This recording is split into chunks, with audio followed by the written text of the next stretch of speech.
مولاي صل وسلم دائما ابدا على حبيبك خير الخلق كلهم۔ میرا مفتی صاحب کی بارگاہ میں سوال یہ ہے کہ عصر کی نماز کے بعد قرآن پاک پڑھنا کیسا ہے؟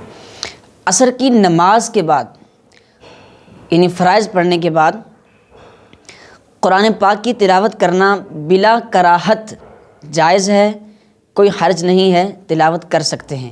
ہاں، جب مغرب کی نماز شروع ہونے میں 20 منٹ رہ جائیں، یعنی عصر کا ٹائم ختم ہونے میں جو آخری 20 منٹ ہیں، تو ان میں بھی قرآن پاک کی تلاوت کرنا جائز ہے، گناہ نہیں۔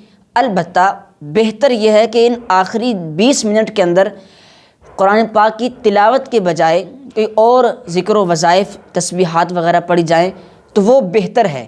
اور قرآن پاک کی تلاوت کرنے کو فقہا نے خلاف اولا قرار دیا ہے ان آخری 20 منٹوں کے اندر۔ ہمارے ہاں بعض لوگ یہ بھی سمجھتے ہیں کہ عصر کے بعد ہی تلاوت کر ہی نہیں سکتے، تو یہ بھی غلط بات ہے۔ عصر کے بعد کی بات نہیں ہے، عصر کے آخری 20 منٹ کی بات ہے، اور اس میں بھی فقط خلاف اولا ہے، یعنی جس کا مطلب یہ ہے کہ بہتر یہ ہے کہ آپ تلاوت نہ کرتے اور وظائف وغیرہ پڑھتے رہتے، لیکن اگر آپ نے تلاوت کی بھی ہے اس کا ثواب بھی ملے گا اور وہ گناہ کے زمرے میں بھی نہیں آتی۔